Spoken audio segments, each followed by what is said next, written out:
Hello, everybody, and welcome to the Party Makes Things Worse Song of the Reliquary, Reliquary, Episode 9, The Orchard. How we all feeling? Are we all excited, or what? I did that to perfect silence. No, we were chatting a little bit before. I've unfortunately I've created a campaign that I would say does not generate enthusiasm. Which it's too dark. No, that's fine. Like, that's what I was going for. Once you open up an Iron Maiden construct and have to pull a wizard who lost the last eternity of time out, the ability to be like, let's play really quickly. We're gonna save the maidens. Yeah! We're not saving shit from exactly. fuck. We're going in there. We're trying to survive. Sort of the angle we kind of inevitably have to go down. Now, we are sort of at the end of a little bit of a chapter in our story here, so I'm going to attempt to give a little bit of a broader recap, but we have been at this for a good number of weeks now, so I am mostly going to be hoping for the best. If you feel that I have missed something hugely important, let me know. I'm going to do my best here. Less than 1 week ago, our party departed from the great city of Bastion, a massive city built on the top of a mountain range, as a part of a grand caravan, a tradition in this world where a group of people, like-minded in purpose, work together to get somewhere, usually somewhere dangerous and far away. What they do once they get there is up to them, and then they help each other return as well. Our party made their way around this caravan, speaking to people, making friends and allies, in Lemon's case buying a bunch of health potions. Harold talked their way on to a ship. This is a sky ship from the city of Leviathan. The people on it, called, I believe if memory serves, Ghost Walkers is what they are called. On Leviathan, they are thought of as people that are already dead. They are treasure hunters who are certain to die on the open seas. You talked your way on while Nicole's character B scared off the people who objectively should not be coming along anyways, and managed to get most of them off. As you all headed out into the Tomb Desert, this massive dead desert of ash and bones and sand, we became a little bit familiar with what is bringing at least some of our characters into the fold here. Harold is going on this journey alongside Beige to try to pay off tremendous debts that Beige owes. Lemon was roped into that through a connection of Harold, but Lemon has his own goals. Hilver, who's unfortunately not playing today, our dear friend Stefan had a conflict, was also tagged along, Harold shepherding almost the entire party essentially together and on this voyage. Hilver is a member of the Guardians, these sort of extraplanar I was about to say I guess what would I put them? Fantasy eco-terrorists he is a proud member of. And Nick, of course, is playing Bartholomew Silvertongue, a kind of roguish fake priest that Harold also dragged along. Over the course of that journey, you made allies and friends, and when the caravan was attacked by the dragon of the Tomb Desert, with careful work and Lemon firing a ballista 26 times, you managed to scare the dragon off as you continued your journey. Now, where is it that you have been going for this long time? What is it that you are risking life and limb for? You are going out into the desert looking for the Hive. The Hive is a structure of a long-lost civilization called the Deathwoken Primacy that was annihilated in a war called the War of Principles. But what they left behind are citadels. The citadels are massive structures of black stone, seemingly impervious to time, most of which are too dangerous to enter or even get near, but all of which apparently contain the riches of the old world. The Hive is an infamously difficult to reach one of these citadels, and one that has supposedly never been broached. And so you all gathered together with this caravan, but once it came into sight, all bets were off.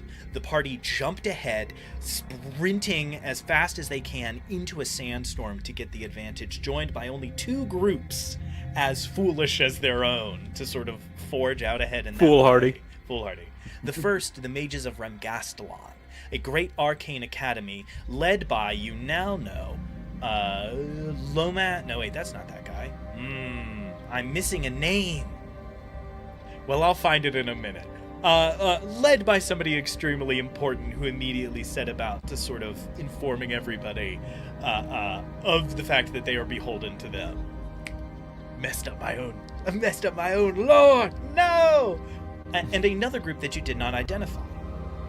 While the mages of Remgastelon basically just went through the front door, you all searched and sought out another way ahead. You found a secret entrance. Fighting your way through that, you made your way into a large cistern.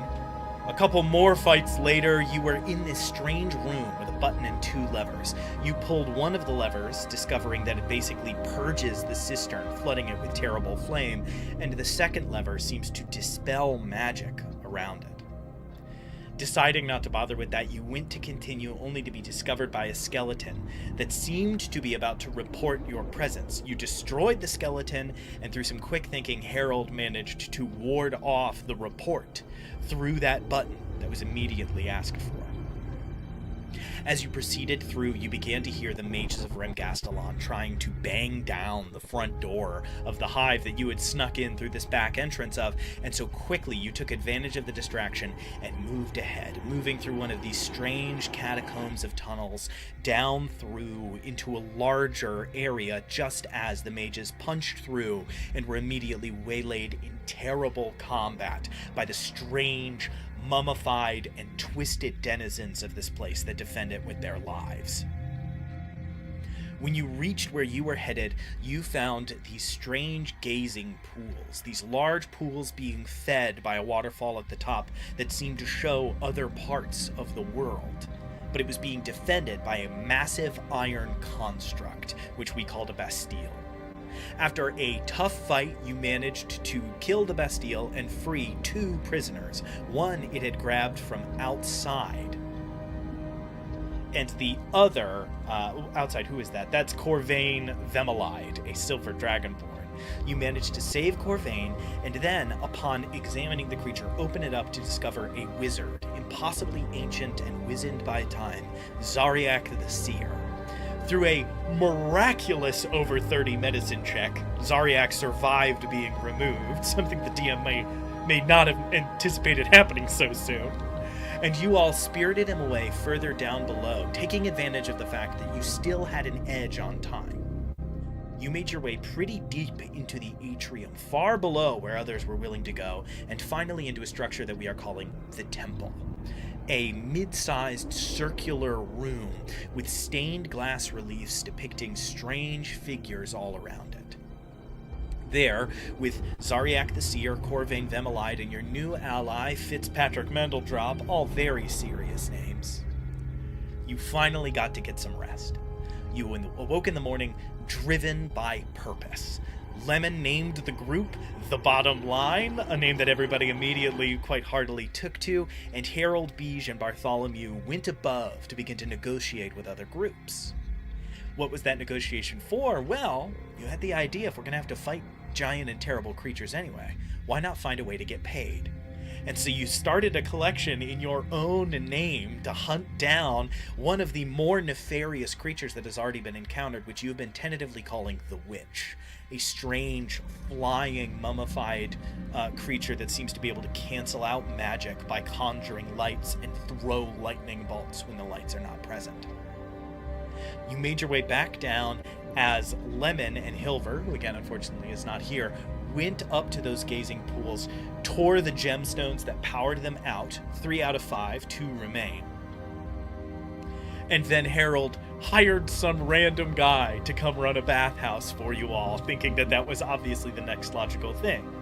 I've rolled off screen, and don't worry about it, he did succeed in pulling out the gemstones himself. You guys then made contact with the mages of Remgastelon, seeking more information about the witch, and made a small deal. If you take one of their people down below, if you sneak them past the Viscount of Edifice, who I'm just about to get to, who has been attacking anyone that tries to get below where he is currently situated. Faraday Valeran. That's his name, correct? Who's that? The Viscount? Viscount Faraday? Yes, Faraday Malaran. Yes, the Viscount Malaran. But anywho, sorry, yes, Viscount Malaran.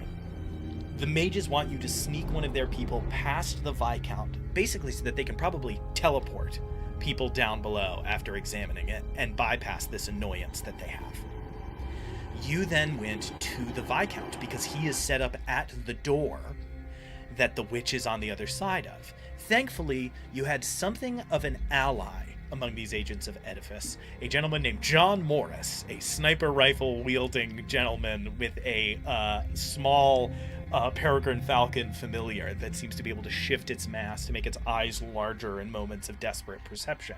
Morris, who has a -1 to charisma, rolled extremely high and managed to persuade the Viscount to let you through. After a small snafu, after trying to get him to let other people through, you managed to resecure, call your friend Fitzpatrick up with his large mech to bust the door down, and that is where we left off, and that is your recap. Not a bad moment to join us again. We are just about to jump in as that massive fist of that mech is slamming into the stone door, about to crack and shatter open at any moment, so that you all can delve inside, attack the witch, and we know also try to steal the best stuff before the rest of these people go in. What does that mean for the Viscount frustration? What does that mean for your friend Morris? We're gonna have to play to find out. So, I'm gonna kick it over to you guys. We usually start with character facts, and I would like to invite each of you to pop off with one. These are our little exercise, get us into the heads of our characters, help us flush things out a little bit. I am gonna kick things off just to give you guys a little time, because I forgot to text you to prompt those. I will give, let me see, I will give a Viscount, no, I'll give a John Morris fact. Morris originally learned how to fight with a bow and arrow, and later was introduced to guns at a much later age. I will leave his past to be revealed at a later date, but he was bows and arrows, learned the old-fashioned way. And so, in fact, when he first joined the guardship of Edifice, he had a reputation for being a terrible shot, because he was not used to it yet. And it would take many months before he would eventually become as famed as he now is with it. And that is my Morris fact. Who's next? Bartholomew's hands up. Go. Bartholomew's a stress drinker. No. And not in the way you think. Okay, go So ahead. actually, being as cowardly as he is, Bartholomew is actually not. He doesn't consume anything that would inebriate you. At least not in a way that most people would consume, like alcohol, methamphetamine. He's a con man. He's got to stay Well, sharp. He's common, but one of his action things is herbal tea. He just loves his herbal tea is one of the things that he always has. He always had a little packet that he would have for himself. Quickly make something up as he stressed, as he goes and deals with all of his preachings and such. And if anyone ever questions the strong aroma of his drink, he would just preach about one of the different gods as he was being this tea is derivative of Boone or the hare. He looks around, making sure no rabbit's actually staring at him. If he doesn't have tea, he kind of fidgets away at his loaded die that also has a different symbol of the gods in his pendants. That's fun. That's currently what he is doing as he is telling himself a tale. I like the idea that Bartholomew is like a tea snob. I don't know why, that's just extremely funny. Going off of what we know of him so far, to imagine Bartholomew being like, you can't use boiling water for green tea. Like just giving like really earnest advice to strangers. Pretty good. All right, who's next? Sure. It's Lemon. The fact right now is something that's going through Lemon's mind right now. He's thinking about the knives that he's gotten, and Yeah. he's been going through them and like looking at the runes and stuff, and he's just been trying to look for like runes that might correlate, and he's been thinking like, I wonder if I could inscribe like a knife holder on my belt, and like inscribe these runes. I throw them and then they just return back to my pocket, and like. And he's going down the line, and man, and he's going down the line of just like Well, yeah, with stuff that's not knives, and then he's like, man, I'm thinking like a techie. This is gross. There we go. Lemon's gonna be knocking on an artificer's door tomorrow morning. I've got an idea. All right, Harold and Beej, who's next? Beej will go. Go for Beej. So this was a long time ago, I think, but in the first episode, in Beej's like introductory scene, Beej had a necklace on, in the episode, in that like moment. And because, y'all have gotten to know Beej a little bit more throughout, the adventure so far, you would have noticed that Beej's necklace it's like a little pendant, and on the front of it, it has like a depiction of a harp.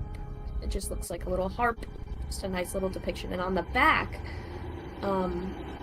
there's a little bee on the back, and it just a little bee, and on the front is a harp. And that's it. And that's what it looks like. And I'm sure you've seen it dangling around as Beej is, in combat. It's dark in here, but you've probably seen it. So that's what it looks like. Alrighty, so it's a pendant with a little bee on one side and a little harp on the other. I can dig it. Harold. Harold, in his ascension to one of the paladins of Bastion, that group of very limited number, was required to visit the other two major cities of progress, Edifice and Leviathan. Yeah. And from that journey, it's where he got a lot of his experience. He also ran into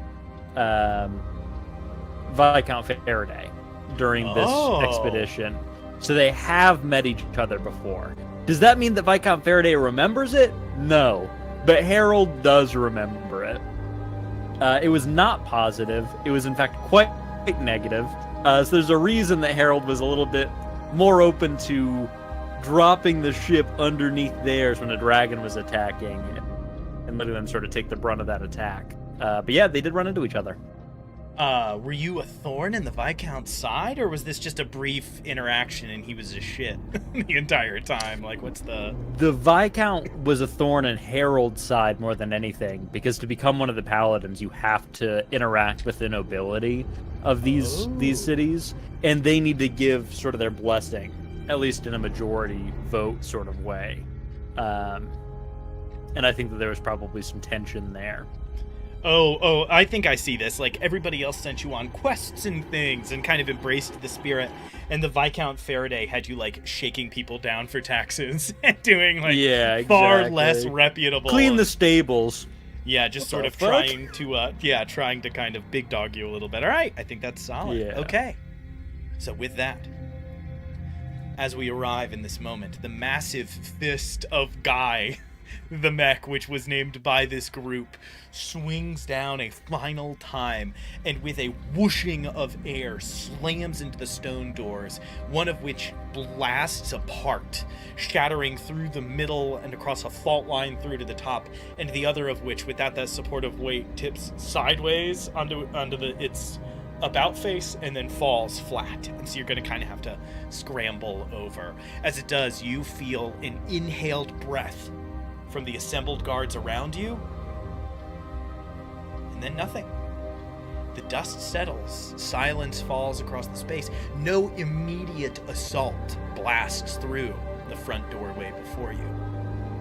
As the dust begins to clear, looking into the interior, you see that same sort of ghostly blue light that comes off of the torches that you have seen here before. They stretch down a short hallway that you can see on the other side of the room that you are gazing into through this doorway. The room that you are looking into is not particularly large. It's maybe 20 feet wide by about 15 feet deep. And there are discarded bits of flesh and bones and skin and these grim, terrible trophies almost that seem to be almost sorted and stacked into corners. And it is a moment where you realize the smell of rot is not hitting your nose. And as you look around at the bodies, taken aback for a minute, you see scraps of cloth from the uniforms of the mages of Remgastelon, and a few from agents of Edifice, and a few that are vaguely familiar. Maybe some travelers that you've seen throughout your time, and as you recall these explosions of combat, you wonder if you had been a little bit more watchful, would you have watched people being dragged off into the dark? That's what you see before you. That hallway extends on the other side. What do you all do? As behind you, you hear the voice of Morris quite dimly. He is about 40 feet behind you with his back up against a railing. Go, oh shit, as he is looking through the scope of his gun and can also see into the room. All right, guys. Every minute or so, we're gonna do a quick, whoever's in front is number 1, behind them is number 2, all the way up, so we get a head count, just to be sure nobody gets spirited away. So I'll be 1, and then we'll go down the line, so that way we know we're all still here. Definitely fair. Yeah. I'm gonna walk around the perimeter and see if there's any markings on the wall, anything out of place, any doors that we might have missed, anything like that. Yeah, you step up onto the stone and start to make your way around. Make a perception check as you begin to look around the room, and Lemon Beach, Bartholomew, tell me what you are sort of also looking at as you go in. I know that Hilver is not present. I'm not going to really worry about somebody controlling his character. Hilver's just going to kind of fade into the background until Stefan is back, and then all of a sudden he will become more relevant. Like an author forgetting a character is in a chapter. He will just kind of fuzz to the side for a little while. What was the result of your check, Harold? An 18. With an 18, you don't find any secret entrances into other parts of the facility anywhere.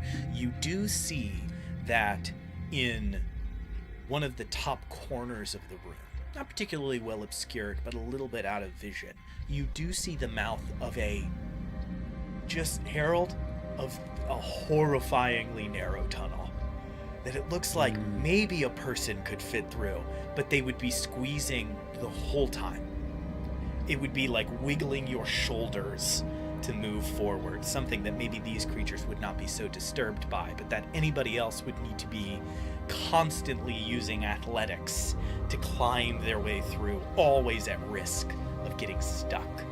The other thing that I will say as you look around, you see a lot of emblems of the various groups that are here.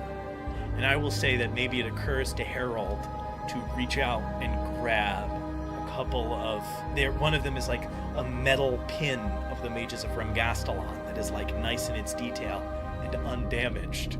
Another is one of the agents of Edifice that maybe got in here and the door was shut behind them. You don't know.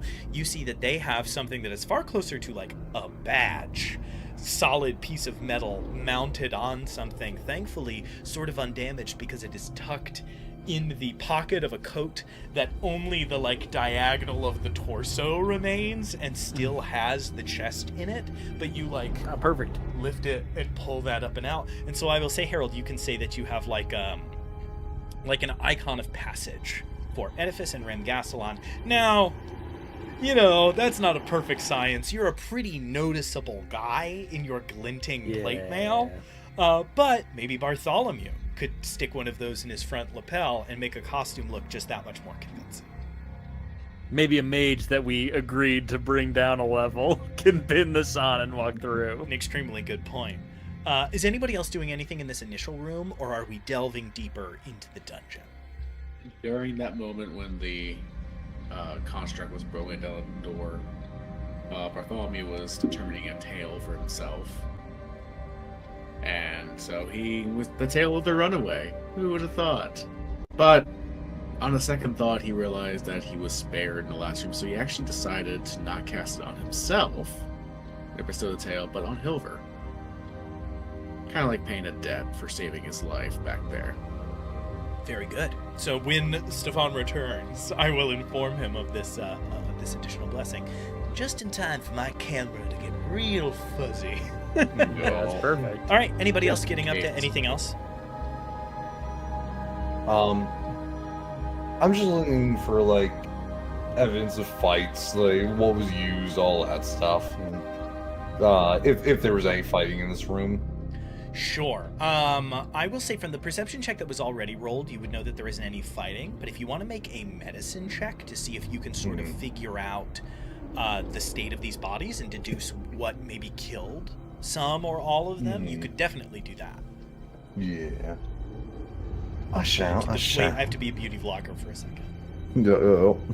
Come on. That is a 13. It's a 13. I'll just lean really close. With a 13, Lemon, I think what happens is what would happen if any of us tried to figure out what killed a guy.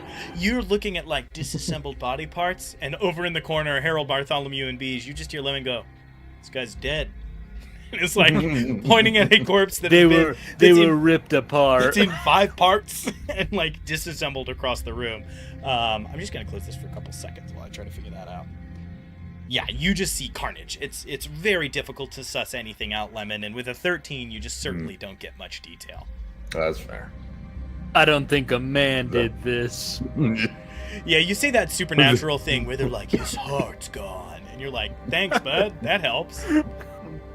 It's one person, but one part's over there, one's over there. I've never seen a dragonborn that looked like this before. This isn't good. It's a human? This dog is sick. Just looking at a body in the corner.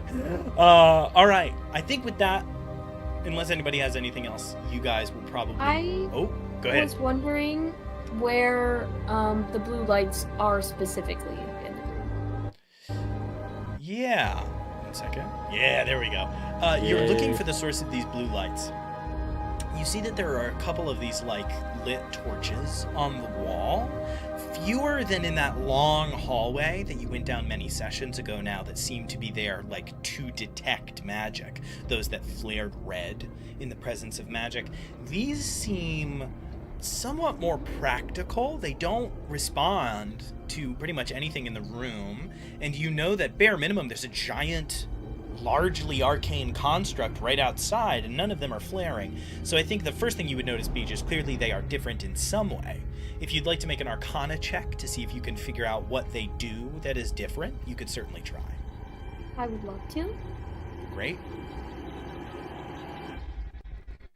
That's a 12. That's a 12. I think with that, Beej, you're taking your own knowledge of the sort of modern world of the arcane to these. You're examining the symbols that are carved into the side, just like the torch that Harold still carries from the other room, and the runes make some sense to you, but they are so antiquated that you're really not getting a very good read on whatever this is. The only thing that I can tell you is whatever the enchantment on these lights is, it's much simpler. You just see much less runic carving. The carvings that are there are more basic. So sort of passing that DC 10 will get you that. These clearly aren't as complicated as the ones that you saw before, but that's just about all you can get. All right. Okay. Continuing down this short hallway, moving through these sort of brightly burning blue lights, it is only about 15 or so feet before this area opens up a little bit wider into a circular chamber that is about 30 feet in diameter, so quite a bit bigger than the other one. As you approach the sort of front area of it, you are again, I assume, waiting for the shoe to drop. You're waiting for the sort of terrible discomfiture that is going to come with the eventual attack, and it doesn't. What you do see are 3 doors, one in front of you, one to your left, and one to your right, each of which has those large sort of twisting bay handles that you've been seeing in some of the areas here. Very hefty and fortified doors. And that is what you see. There's, again, one in front and one to either side. You see carvings emblazoned in the walls above and around these doors, all of which is in the language of the primacy, a long-lost language that, if memory serves, none of you speak. All right, guys. Look, I'm not in the business of letting Viscount, whatever his name is, I do know his name, I'm not in the business of letting Viscount, whatever his name is, get a bunch of stuff. So I think we should open up every door, and we should pick up like 1 or 2 things in each room. That way they don't get it. Okay. I think we should stick together, though. Just Yeah. Teams two. Yeah, you. Teams of 1. We split up. No, we are sticking together. Everybody We're not knows gang. splitting the party's the right choice. Those people that got 8 like that, the issue is they were all grouped up. They're We're all easier to get together. Makes you easy to No. get. Yeah, exactly. One fireball takes them all out. Yeah, and that's clearly what killed those guys. Yeah. We don't talk about that enough. They got burned to death. We don't talk about that enough. You saw that man with that laceration across his chest? Fireball. Fireball Burn marks. blew a piece of shrapnel, cut him in half. Hit him. He's gone. So you have these 3 doors. So Harold, which one do you sort of go for with this gung-ho attitude of yours? You have left, center, right. I'm of the mind that left is always right, so I'm going to be going left, baby. Okay. You all watch Harold, confident, cool as a cucumber, just stroll across the room up to this door, grab, and this handle twists heavy in your hands as you hear the sound of many unlatching fortifications of this door. As it swings open towards you, you all see maybe the disquieting sight that this heavy door, made mostly of iron, seems to be about 3 inches thick, and is clearly made to keep things either in or out. As it squeaks on its hinges and turns to the side, you look forward and you see another long hallway, but this one has doors on the left-hand side every 30 feet or so. Wait, every 20 feet or so. There's a door and another door and another door swinging down. And at the end of the hallway, which you can barely see in this sort of hazy blue light, is a very large set of doors. They are pretty simple wooden doors, seemingly undisturbed by time, thankfully, that do that kind of arched shape where they come to a point at the top. But you have a lot of hallway and rooms between here and there. How do you proceed?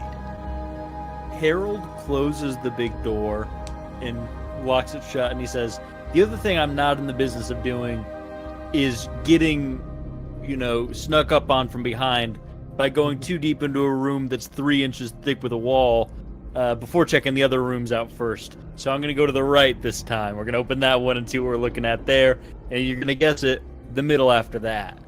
Okay. And we're going to get a good sense for what we're looking at. You go over to the right-hand side, and you do the same thing. You open the same sort of style of latch. It swings open a little bit easier and is a little bit less fortified, this right-hand door is.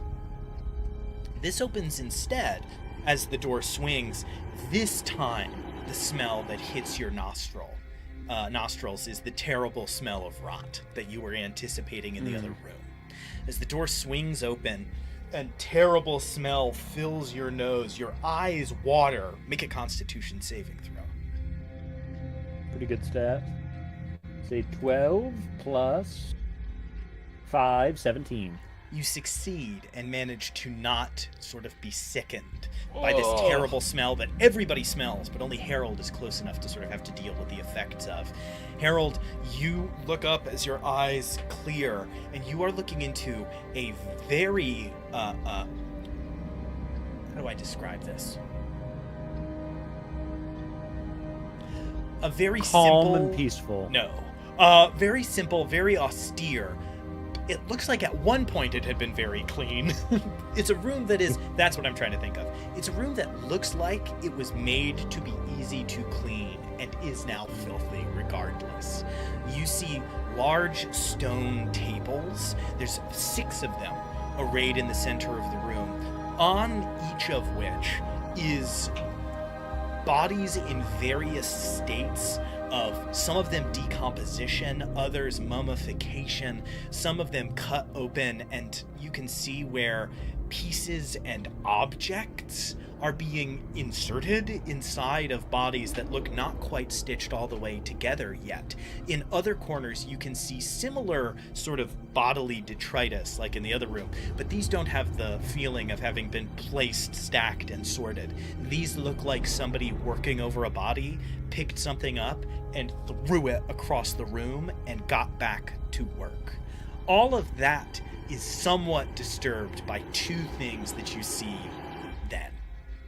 The first is standing against the back wall of the room is the large stone form of a creature with a glaive in one hand. One of those same statues that jumped down from below, from that top security ring earlier when the door was breached, that immediately looks up and gets its glaive in two hands, just as one of these amalgams of body parts thrown away and discarded in the corner begins to sling out a gaggle of arms, legs, and body parts and pull itself slowly up into a hulking and monstrous form of just fused together necrosis, and lets out a cacophonous roar from dozens of mouths.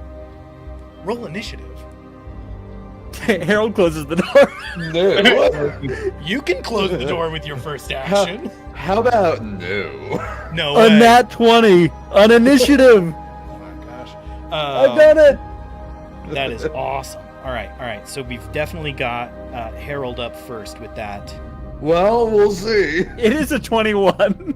But the nat 20 means that we would have to have another Hell nat yeah. 20 in the room for it to get sort of picked up on. Is anybody else over 20? Yeah. All right. What was the result, Lemon? 21. 21. Yeah. That's really funny. But mine's a 13 plus 8. There you go. Our rules are legally allowed to drink. 20 to 15. 15 to Rough. 10. 15. 15 from B. Sorry, I was distracted by Spencer saying our rolls are legally allowed to drink, but you rolled a 20, so I'm just confused. I rolled a 21. I have a plus Oh, okay, 1 on okay, it. okay. Thank Morning. you. Also, Morning. in England, 18 up. So really, I didn't say where they God could drink. forbid Spencer think globally. All right, Bartholomew, what'd you get? In Bastion, legal drinking age is 15. Yeah, we don't talk about that. Yeah. 11. All right, and an 11 from Bartholomew, I don't know where you're legally allowed to drink, but there's somewhere. who is inevitably Bart in my notes. So I guess take heart, you're on that Simpsons grind set. Alrighty, okay. I am just getting my last bit of initiative down here. I needed you to know the second you were like, I'm going to go over to the room on the right and see if that's safer. I was like, okay. I was like, yeah, for sure. It could be. You never know. You know what I really wish I had taken instead of my adamantine armor? What's that? An immovable rod. That would go down smooth with Sword. basically every door that we've gotten to. Just shove it into the big spinny unlock thing, press the button, you're good. A really good point. Any door like that, especially as a GM, you have to occasionally be like, am I doing anything stupid right now? Like, are they going to have something like an immovable rod? But, so we are in initiative order. Up first is Harold. Harold, you hear this horrible, discordant scream and look up at this glaive-wielding statue that seems to be about to dash across the space towards you. It's your turn. What do you do? I swing the door shut and I start spinning the lock. Okay, you all watch. Everybody else hears that horrible shout and sees Harold shut the door and twist it closed. That one is way worse. Way worse. Bunch of dead bodies, skeleton, a stone man, and then an amalgam of body parts that was crawling at me, schlorpily. I'm gonna hold this in case they try to open it now. There's that word again. All So right. let's be clear. That thing has, like, 20 hands. Easy. Okay. Yeah, so think of it as just like if you took... Right, but you got 2 hands. You're holding the door. There you go. This thing's got 20. Just wondering. They're strong hands. I don't know how strong those I'm hands just are. wondering. I'm just painting the picture. Painting a word. I'm wondering if this thing breaks through, should we try to lead it towards some support? Lemon, what do you do on your turn? Because we are still in initiative order. Yeah. I back up. Lemon jogs backwards, putting your so you get yourself a good like 30 feet away from the doorway, and I assume conjure your revolver into your hand. Yeah. Are we getting ready to fight? I call over to Vay. I don't know. It depends on if they get the door. If they can open it up from the other side, we're gonna have to fight. Fair. Okay. Up next, in the initiative then, as Lemon backs up, takes out their gun, is one of the monsters. Harold, let's have a little athletics competition, you and I. Looks like they can open it from the other side. 17 plus 6. It's a contest, yeah, 17 plus 6. You win the first round. You 23. feel immediately from the other side the handle begin to move in the other direction, and you have to lean and like hold it back down the other way. What's your bonus to athletics? Plus 6. You feel on par with whichever of those two things on the other side of the door is trying to get it open. It's a clone. So you're hopeful in this moment that hopefully they are both about this strong, and maybe you can keep this door shut long enough for everybody to have a chance to prepare. That is that turn. Up next in the initiative is Beige. Beige, you are precariously close to this door. Again, to describe the room, it is about 30 feet.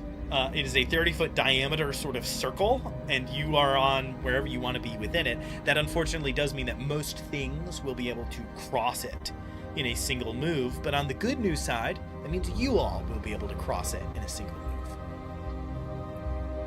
Can I back up a little and use my mage hand to help hold the door? Yes, a mage hand can hold up to 10 pounds. 10 pounds, yeah. So I'll tell you Will what. it give me 1d4 like a guidance would? It'll give you +1. Alright. Because it'll take 10 pounds out of the equation, and that's about all I'll give you. To be 10 frank, pounds is 10 pounds. if I could give you a +0.5, I would. But we round up in this world, so I'll give you the +1. That works for me. You will look, Harold, as you see a perfect duplicate of Beige's hand, but spectral, grab and start to turn. As Beige, I imagine, is just sort of like, it's like holding a note to sustain the mage hand in the air. Up next, after Beige, who has just crossed the room to get some safe space there, is Bartholomew. Bartholomew, what are you doing in this moment? He casts guidance on the shoulder of Harold. May Boone guide you through this terrifying time. Now excuse me as I go head to my studies, and he goes and hides. He goes and hides in a little corner. He's trying to at least get himself back to where they had entrance and then just tower in case things go wrong, but he is hiding. So Bartholomew goes to the side, goes just outside of that doorway into the hall, back to where you came from, hides there. So go ahead and make a stealth check so that I can know when these creatures come out if they will spot you. Wait, that's not how it works anymore. D&D 2024. Roll a stealth check. If you get over a 15, you gain the invisible condition. Yep. There we go. 25. You are now 25. invisible. Good gravy. Why are you changing rules on me? All right. Harold, athletics contest. You have a +1 now. Let's see. Yay! 17. So that was certainly not. That's a 10 plus 1, 11. I'm going to use my inspiration. Okay, burning a point of inspiration. Wait. Everybody got a chance to go, correct? We went around. People were prepared. Yes. In that case, Harold feels it start to go against it, and lets go, knowing that everybody's had around, and draws his weapon. All right, it will still eat this creature's action to open the door, so that's still great. You let go and draw your sword. The large central wheel spins extremely quickly, and you actually hear it like wrench a little as it gets to the end, whatever's on the other side, pulling it so hard that you actually think you do hear a gear or something like bend as the door slams open. This amalgam of limbs is pushing its way up and through the space. It is going to take its movement to grab across the floor up to where Harold is, pulling itself up into your face, you being the only one that it has seen. The smell overwhelms you again, but you've already succeeded on that check, so you have nothing to fear there. We are back up at the top of initiative. Harold, you are face to face with this horrific creature. What do you do? I'm using Foretold Judgment for the first time, so I'm trying to get a good feel for that. Harold is going to swing down on it. So rather than taking out a sword, you all see Harold draw that the now sort of shrunken to his size warhammer. It's not cartoonishly large. It is sort of appropriate for a warhammer, so it is a little bit lighter in your hands than maybe you feared it would be when that large construct was holding it. But this hopefully will give you the edge as Harold finally has a magic weapon. And I do have a question about at will. Spell casting. Yeah, it means as a magic action, but you don't need to burn anything. There's no charge attached to it. You can just do it. Gotcha. In that case, I just swing it regular style 2 times. Okay. That is a 19 to hit. 19 to hit. And a 22 to hit. A 19 and a 22 both absolutely hit. And I will also ask you to change the music when you get a second. Yes, absolutely. But feel free to get through your turn first. So I get to do, I believe I only have the two-handed option with this weapon, correct? Yes, you need to wield it with 2 hands. I thought so. So in that case, it's going to be 2d10 plus 8. Okay, 2d10 plus 8 for 2 hits.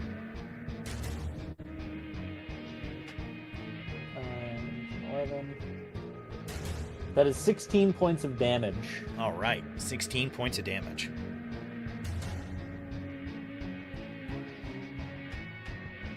You swing out with this hammer, cracking down on this bodily form. You feel bones snap and tendons break. Flip that. You feel bones break and tendons snap as you slam down twice into this form. I kick the ball back to you. Is there anything else you do on your turn? I cast Shield of Faith upon myself. Shield of Faith. Glimmering holy aura surrounds me. Now I'm back up to my 21 AC. In oversight of this weapon that I put together, we are obviously in the realm of homebrew here. So this weapon should have because it is a warhammer, should have the push weapon mastery. Now I don't know if you have weapon mastery with warhammers or not. Okay, so it doesn't super matter, but you might be able to change it on like a short rest or a long rest. So that might be worth taking a look at. Okay. Great. So you swing out with this hammer, cracking down twice into this creature. And then did you have a bonus action that you wanted to do? Shield of Faith myself, and I'm done. Great. Shield of Faith. That is the first turn on that second round of initiative. Up next is Lemon. Lemon, across the space, you can see 2 opponents. The first is this terrible amalgam that is in melee combat with Harold. And the second, standing in the doorway somewhat ominously, you see that sentinel of stone staring out at you all and seemingly getting kind of the head count of who is in the room and where they are. What do you do? I see that the stone man is gazing. Bang, bang, bang. Okay, so you're firing out for the sentry on the other side. Yep. Oh, what's this on that guy? He's just about 35 feet from you because he's just on the other side of the door. Awesome.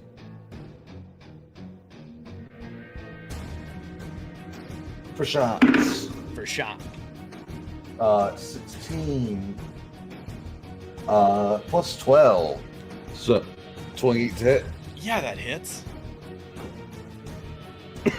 I'm convinced that math has got to be screwy.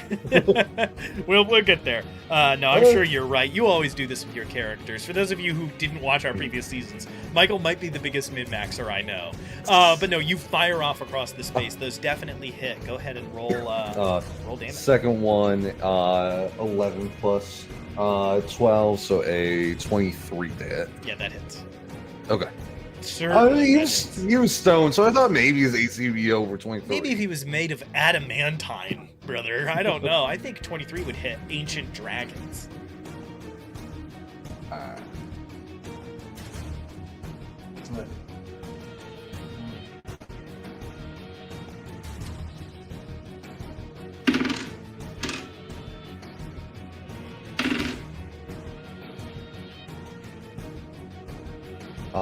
First shot is 15, 20 points of damage. 20 points of damage on the first shot. Second shot is much worse. 11 points. All right, 11 points of damage.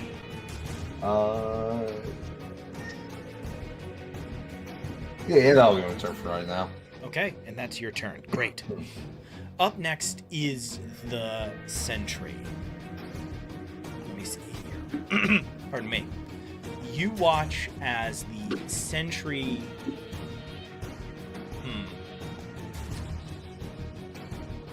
Yeah, he can get to you. You watch... I just had to... Oh, no. Well, something happened there, and that... So, we have just had a pretty major... Sorry, let me get down into a corner. Hi, everybody. I'm in one of the little side corners over here. We've obviously just had some kind of small signal or internet problem. So, as much as I hate to do this in the middle of the combat, we are just a little bit into this round, and we are going to take our 5-minute break here in the hopes that that will give our dear friends Spencer and Nicole the time they need to fix things up. So, it is round 2. Harold and Lemon have gone. It is just about to be the sentry's turn. The last thing that we see before we go to break is you watch as the sentry looks ahead of you, and you watch it drop into the ground as if it is just sliding into the stone. It vanishes. You look around for a moment, panicked just in time for it to emerge from right in front of you under the ground, Glaive already mid-swing, seemingly able to just glide through the stone effortlessly in this moment. So as that swings up, we are going to take our 5-minute break, and we will catch you back, hopefully, with our whole team assembled here in just a few minutes. Thank you all so much for watching this first part. Stick around. Hopefully everything will be good here in a minute.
Yeah, DBZ. You're never gonna believe it. We pulled it off. Everybody's back. Successfully We're back. done. Hmm. Thank goodness, thank goodness. Just a couple of extra moments there was all we needed, and we are situated back on the horse. So, the last thing that happened, Lemon took his turn to fire 2 shots off at the sentry, that large stone construct, glaive in hand. It then seemingly just fell into the floor, and a moment later shot up in front of Lemon mid-swing, apparently able to kind of glide through the stone of this place. As it appears, it is going to swing twice. I don't know what to do, so I'm just going to.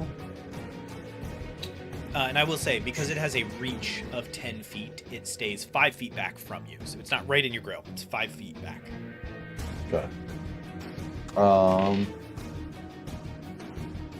I've just rolled a I critical thought hit. Misty Step was a reaction, not not not bonus a bonus action. Bonus action, baby. Did they change that? No, always a No, bonus it's action. always been a bonus action. Really?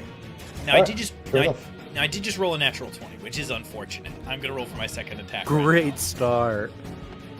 Great start. So that is a natural 20 and a 23. 23. What is this? Your AC cannot be Yeah. 23.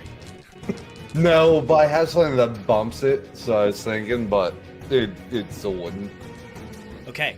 From the critical hit, you take Hmm. 22 points of slashing damage. And Okay, from 22. the non-critical hit, you take 13 points of slashing damage. All right. And something else happens. As that first swing cuts up into your chest, making this deep gash as it surprises you from below, it slams down into the side of your head with the butt end of the polearm. And as that second attack connects and cracks across your face, you feel your perspective shift as you sink about an inch into the ground. And when you look down, your feet are in the stone and you can't move your legs. Okay. You've been, your speed has become 0. You are not restrained. It's just that your speed is 0. Gotcha. Alrighty. That is, looking, no. I'm just looking at my options here. It's gonna wait. It has a bonus action it can use, but it's not gonna use it yet. That is the sentry's turn. Up next is Beige. Beige, you see this fight break out. Right in the center of the room, Harold is duking it out with this amalgam of limbs and body parts. And over to your side, Lemon has just been rooted to the ground by the stone construct. What do you do? Well, my D&D Beyond wasn't working for, up until, just this second, but the last time, before my power just went out, I was gonna use, what's it called? Shatter. I was gonna use that to take care of both of the scaries, at the same time, if possible. So here's what I will say. Absolutely possible, if you also hit Harold. Yeah. Yeah. He's fine. Do it! Do it, Beach, it's He's alright! probably okay. He's gonna be fine, I can take it. I believe. Okay, Alright. so Beige is going for the shatter. It's a con save of 14. Okay, it's a Con save of 4, easy Constitution money. A save. 4. I'm going to swap dice for this next roll. I got a 23. No, doesn't work. Sorry. Fantastic. Yep. It's actually reversed. DC 25, unfortunate. It's OD&D rules where you have to roll under. That is a 21 for the flesh thing, and a 9 for the construct. Nice. Alright, the construct. Let me roll.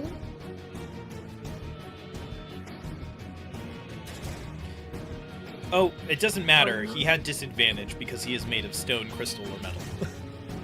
But he already failed. Hold on, it's not working. Give me 1 second. I can actually tell you what it does. I just pulled it up. So you have 1 success and 1 failure. It takes 3d8 thunder damage on a failed save, or half as much damage on a successful one, assuming you are casting it at a 2nd level. I'm trying to roll on D&D Beyond. That's Just use how Google. I typically do it. So, but it's not working. So Yeah. just Now- give me one second. Let me double check really quick though, because I accidentally pulled up the legacy version of the spell. No, that's right. I can see it. I just couldn't see. It won't let you Yeah, it roll. wouldn't let Okay. me roll. Cool. So I rolled 3d8 on Google.com, and I got an 18. Crazy sponsor Never heard of get it. for us, by the way. Really weird that we got that one. Tell us more about Google. This little niche company, Nicole's really. Honestly, rolling better. Rolling better. I believe it. Maybe My they have conspiracy theory is that D&D Beyond tries to make you have bad rolls. I've never Yeah, it's successfully used D&D rude. I mean, it's Beyond. not working right now, which is honestly the worst offense of it all. Hear me but- out. I have a counter conspiracy theory. I think that you roll worse if you don't have a subscription, and you roll better if you have a subscription. Yeah. I bet you those Pay to numbers win- might pay to even win. bear out. Okay, huge damage as that sound is this like powerful, echoing, thunderous sound rips through the room. You watch the form of the stone sentinel begin to crack and carve into dust as pieces of it fall away.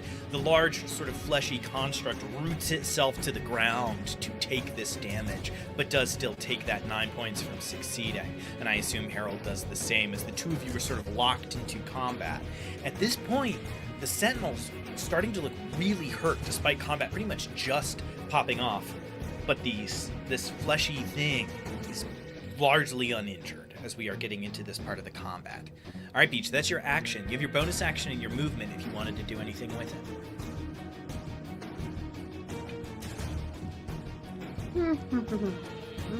Herm. I'm actually in a pretty good position, I Okay. think. I think I want to stay where I am. Yeah, I think I'm just gonna stay where I am for now. All right, Beach is good to go right where they are. Sounds good to me.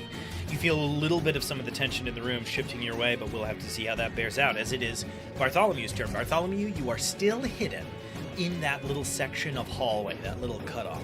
What do? You have this very injured sentinel, not quite bloodied, but definitely hurt, and you have this largely uninjured, except for a couple of hits, fleshy amalgam.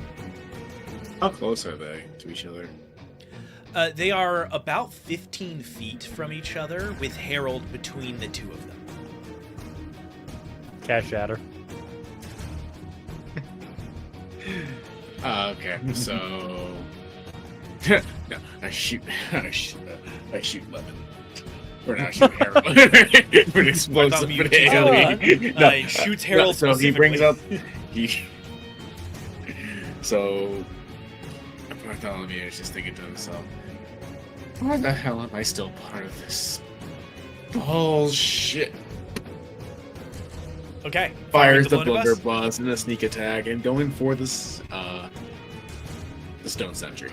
I know that technically you can get a sneak attack with a shotgun in 5e. I just want to say that I'm not so sure. I'm not positive. All right. Go for it. No, you're fine. I'm just missing. I was saying it's sneaky until I expose myself. It's a good question. That's a good point. All right, go for it. You have advantage, so roll twice and take the higher because you're attacking from stealth. Let's see. Okay. That it will will an 18 hit. An 18 will hit. Yes, an 18 will hit. Okay. Michael, I should have had disadvantage on my attacks. You Oh, forgot to yeah, tell me I was forgot about- sapped. Yep. I forgot. Totally forgot about that. Your punishment is keeping your crit damage. Yeah, that's fair. I'll get you on the Oh. next one. Yeah. It only would have taken away that first crit. The second would Yeah. still went through, but c'est la vie. He's looking excited. He's looking jazzed over there. God. So am I getting away with sneak attack? Yes or no? Yeah, absolutely. Okay. Because that was like max damage. Okay, great. Okay, that's it. Yeah, almost. Except for that one. Fine. That's gonna be. Let's see. 8 plus 12. 4. That's gonna be 31 points of Ooh, damage. absolutely brutal. With a loud blasting sound, you see a large chunk of the stone and composite of this creature's arm is blown away and shatters up against the wall as it sort of lifts upwards and almost comes off its feet before managing to keep its ground as Bartholomew is flung 5 feet back onto the ground. Through the door into the hallway. Bartholomew just vanishes over his own shoulder as this creature looks around, a little bit of a panic, and locks in on Bartholomew in that shotgun. You've seen that these creatures so far have not been sure, have been constantly sort of surprised and drawn into those weapons. Yep, and then I guess bonus action if he can try to get himself up and try to squirm away. But he's Yeah, because you can dash as a bonus action, so you could just sort of hop up onto your feet. Oh wait, no, you didn't move at all. You just take half your movement to stand up from prone. Now, I don't think you could hide again because you're in a hallway with no furniture. But if you wanted to take the dash action or something, you could. So, how far am I right now? Where did I use that? You're about 15 feet from the sentinel. 15 feet, so the next half feet, so I'll move 15 feet down the hallway. Okay, so you just get to And just- being 30 feet away. Great. He sticks himself in the corner, just hopes that he wasn't noticed by the door. Just, if I don't breathe, he won't see me. Probably didn't see the shotgun blast. I don't think he did. All right. Not been the wind. With that, Bartholomew's turn comes to an end, and it is the Amalgam's turn. The Amalgam is going to turn its attention to Harold. It is going to attempt to engulf you. Make a strength saving throw. 17 plus 6.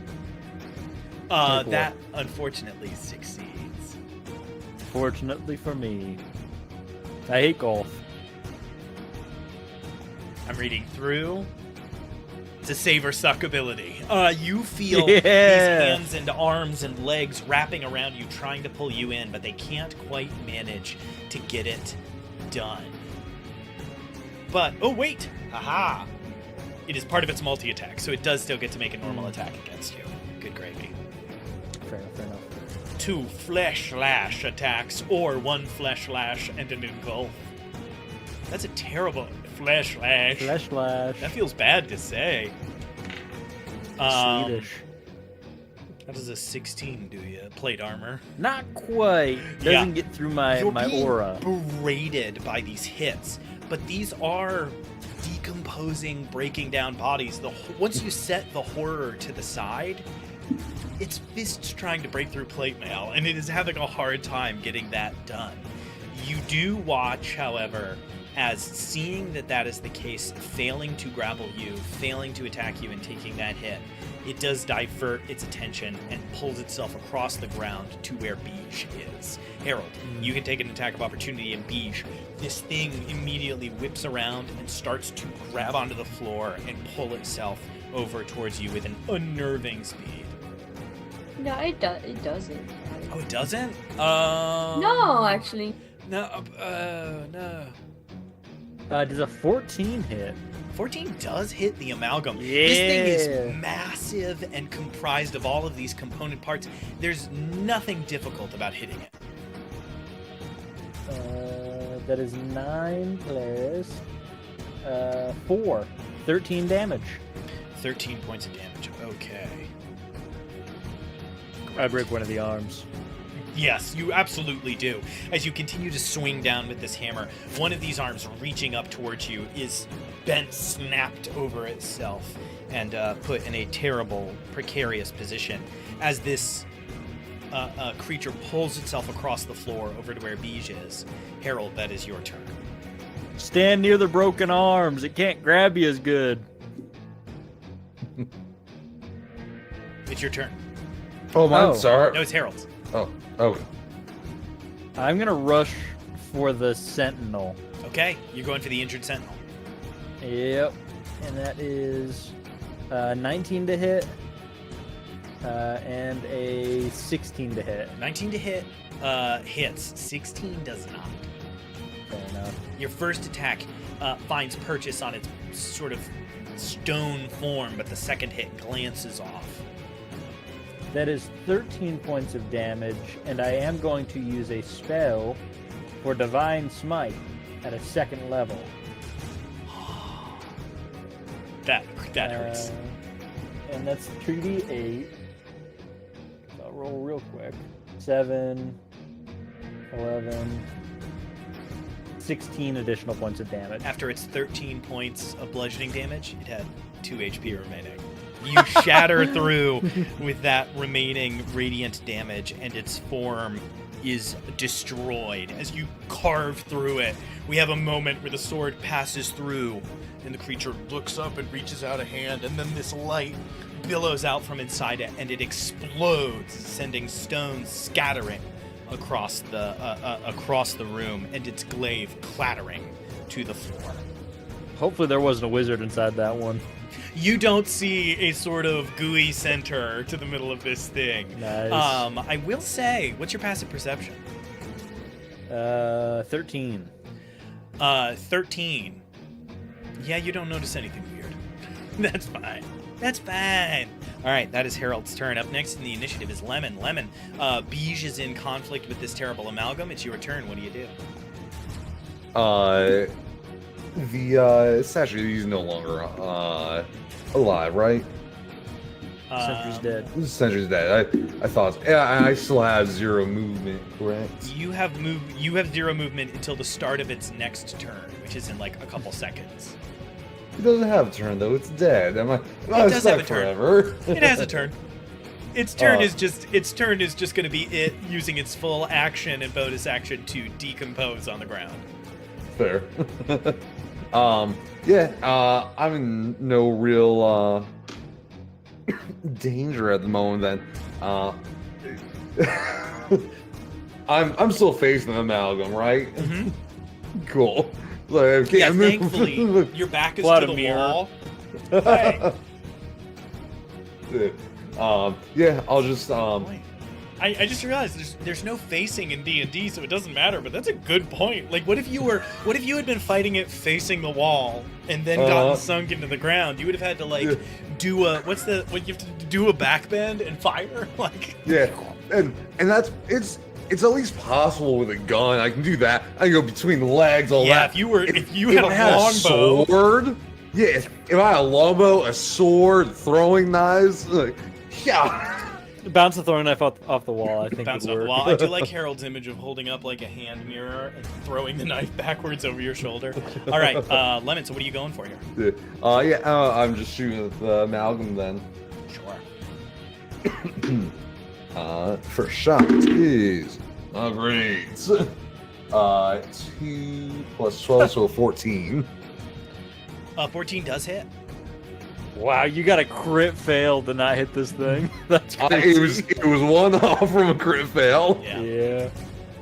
Like I said, min-maxing has its benefits. And a 27 to hit. All right, that definitely hits. All right, that is going to be first shot is 13. 18 points of damage. 18 points of damage. Second shot is 14 points of damage. 14 points of damage. All right. How's it looking? Honestly, fine. It is such a dense braid of flesh that even as you are firing and getting purchase on every shot, which heart do you aim for? Which chest do you try to hit? Which lung do you try to collapse? There's just always more flesh.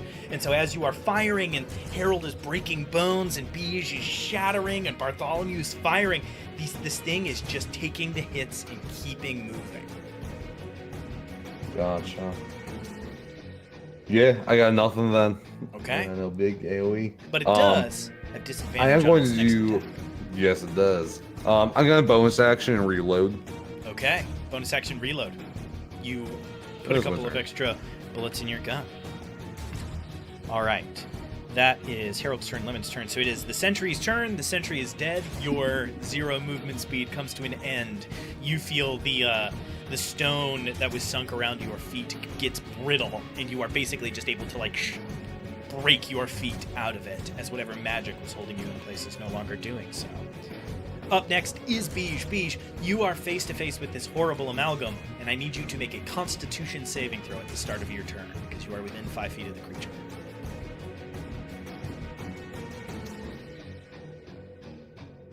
Sorry, D&D Beyond.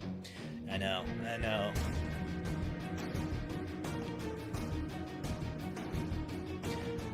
Okay. Oh no.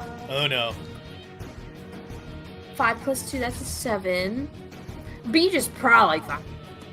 It's gonna be stinky. Bij, you gain the poisoned condition. No. Which is disadvantage on... Is it? I think it's attack rolls. Is it also saving throws? I'm pretty sure it's also saving throws. I'll look it up real quick. I would really hope so, because if not, what are we even doing here?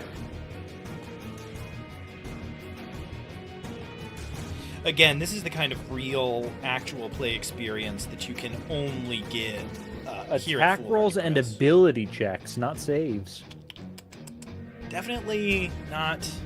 Okay, that's fine. So attack rolls and ability checks you have disadvantage on. I was really hoping it was to saving throws as well. But alas, that will still have its benefits. Okay, with that, it is Bij, you can take your turn. Okay. Beach is gonna come out strong with a starry wisp. So Beach is gonna roll for that. Oh, okay. Probably. Is that my save or your hit? It's my hit, so I do have to roll. You do have disadvantage because of the poison condition. I got a +6, so I'm hoping. Yeah, I believe. Everybody manifest. Manifest! Come on! I rolled 3 2 times, so a 9. Oh, no, 9 does What? not hit. But for why? Google.com, this is your last warning. As you hold your hand out and this collection of radiant light gathers in it and you throw it towards the creature, just as your hand is starting to move out, you catch that smell, Bij. And like as you recoil, the shot goes wide and strikes up into the ceiling above your head. I turn into that, you know that scene in SpongeBob when he tries Gary's food and he like sticks his tongue in it. Yeah. That's Beach right now. There you go. All right. So that's your action. You have your bonus action. You have your movement. Do you want to do anything with it? I kind of want to Misty step away. That'd be great. Heck yeah. That'd be like kind of cool. Yeah. You all just watch Bij vanish in a flash of blue light and appear on the other side of the room, I assume, unless you want to go out into the hallway. Nah, other side of the room is good. It's good. Okay, Bij vanishes and appears on the literal opposite side of the room. You see 10 different faces that are all on the front begin to look around and like pull in different directions as they look for where their apparent prey has now run off to. All right. That's your bonus action. That's your action. Did you want to take any movement, or are we on to the next? I'm good for now. All right, Bartholomew, it's you. You're no longer stealth, but you are not prone. You are now 30 feet from the area because you backed up from the sentinel. What would you like to do? So Bartholomew, witnessing Beach doing the little Missy step, decides to use minor illusion on the opposite side to see if he can get this thing to look over there as he begins to hide again and sneak his way back to the corner. Interesting. All right. So you can make an influence action. This is a thing now. So you can go ahead and roll, I guess, either persuasion or performance as you try to just like wave your hands and scream and get this thing's attention.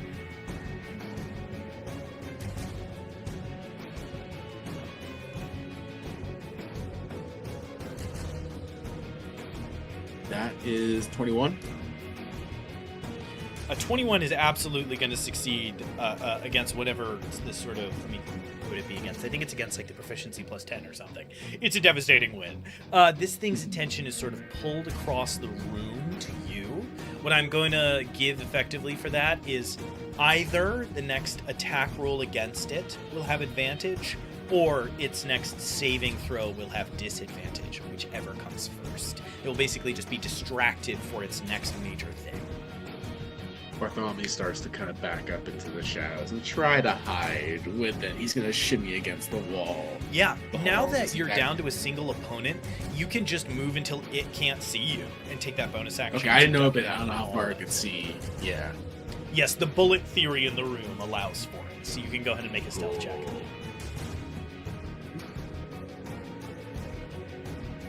Well, that was a nice one that lasted.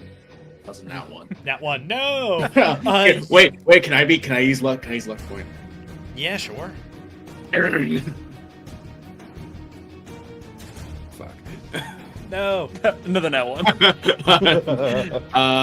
18. definitely succeeds. Absolutely Okay, succeeds. you don't This thing doesn't see know. at I was all. scared for about that. I was scared. No, you're totally good to go. All right, so this thing loses track of Bartholomew as its own turn comes up, so very well timed. All right. Beach has run across the other side of the room.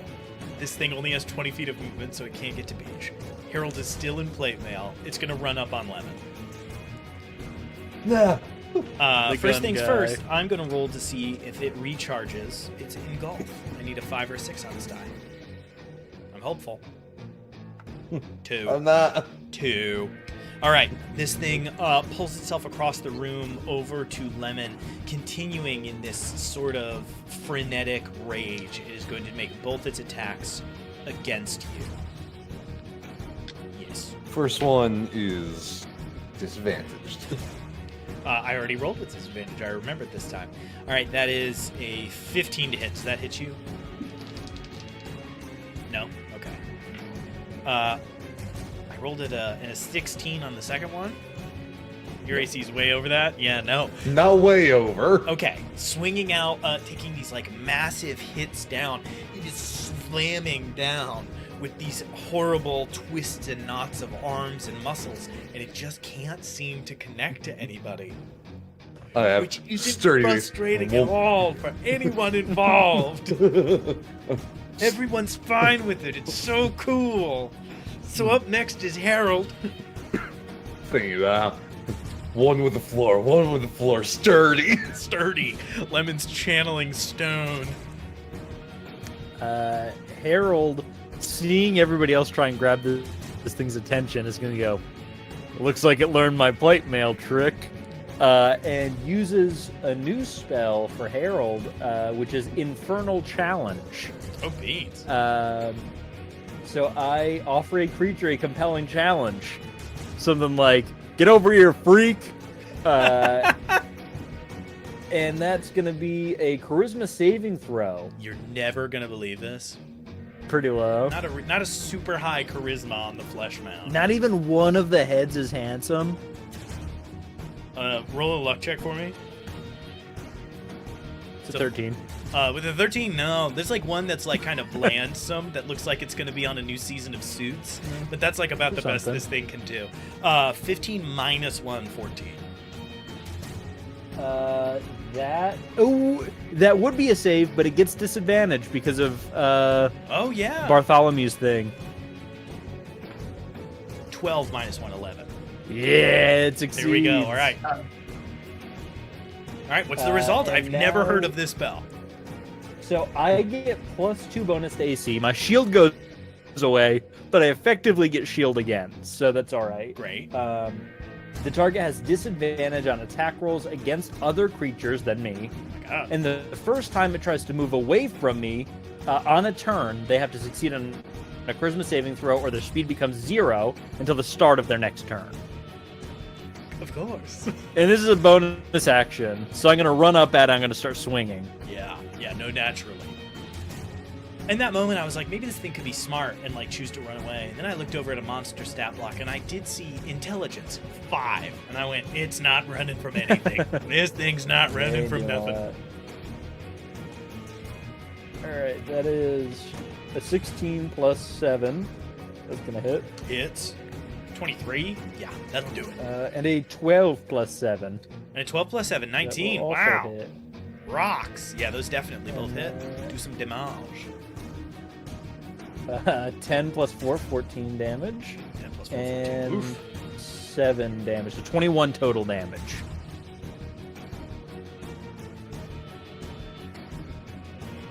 I'm going to do so much math over here.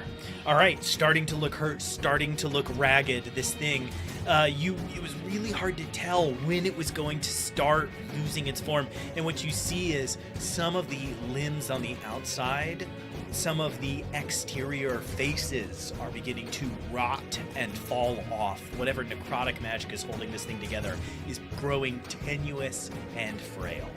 All right, that is Harold's turn. Up next is Lemon. Lemon, what do you do? This is on me. I'm not really in the business of running at this moment. That'd be a toughie. It would be. It also would be. I don't really want to bliss on right now though. And I'm just shooting at it. It's right up in my grill. Oh, do I get disadvantage for being in its grill shooting? You would get disadvantage, but you can back away. I have no idea. It'll have disadvantage when it tries to attack you for its opportunity attack. So now would be a good chance to back up. I learned watching back to our old thing that if I open a tab of Chrome, all of our cameras go black, so I can't look anything up. Yeah, like I get I get bows and arrows having disadvantage up close like that. Revolvers, I feel being weird with that. The disadvantage in this instance would be like the hands knocking at your arms, making it so you can't like get your gun down in position. Okay. So it is still true. It's a ranged weapon, so you have disadvantage. Cool. It's nice playing with other DMs. It's Yeah, good to sort of have I in the got you back covered. pocket that. Yeah, all right. So pop off with those though. So do you want to take the disadvantage or do you want to back up? I'll back off. Okay. Now I don't mean to backseat play. You did learn 2 turns ago that you need to roll a nat 1 to miss. Are you sure you want to back up? Yeah. Okay. Just for style points. Just You for wanna the back vibe? up on All them. right, cool. Yeah. It's going to swing out for the attack. Does a numbers 21 hit? I almost said 19. Was that with disadvantage? Why would it have disadvantage? Because of Infernal Challenge. Get out of here. Get out of here. Yeah. All right, let's see. 8 plus 8, 16. I'm gonna make everybody switch character sheets every 3 turns if we're gonna keep this up. No, yes, the 15th miss of one of my bosses. All right, Lemon, you managed to turn around and run, get your extra steps in, whip around and fire. Go ahead with this attack, please. All right.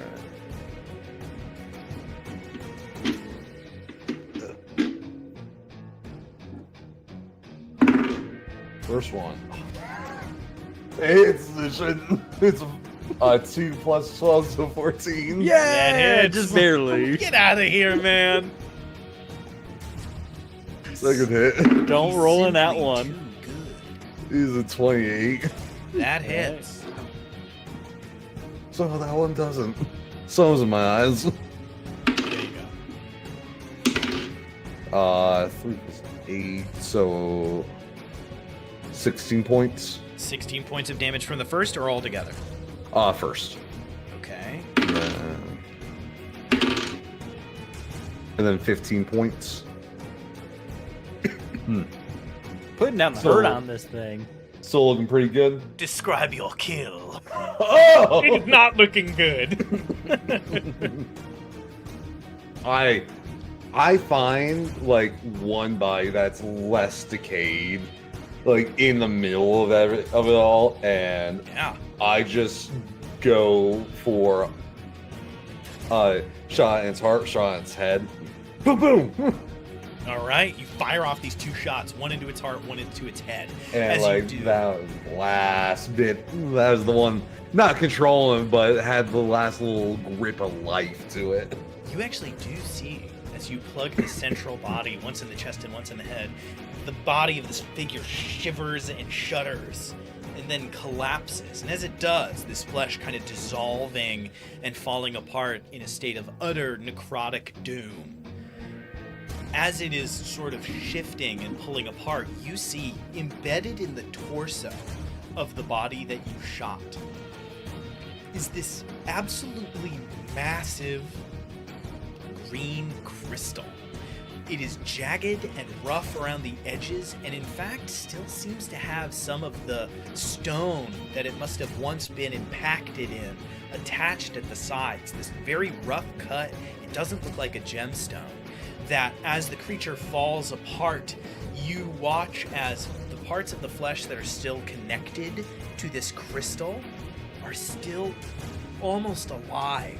Like, you see little bits of sinew and muscle and veins trying to, like, climb back across the surface before eventually those two wither and die. The creature is dead, but this strange crystalline shape in its chest is revealed.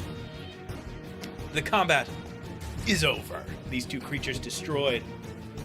You are all now ready to, I assume, continue exploring at a breakneck pace, opening doors willy-nilly and yelling your full names and social security numbers. What do you all do as the combat comes to an end? Well, center door, I guess. That's the plan. Let's go for the center door. Just to be sure. Y'all have fun. I'll just guard over here. All right, so you guys are actually just going to open the central door? I'm going to open the central door for sure. I'm so worried we're going to go start investigating this room.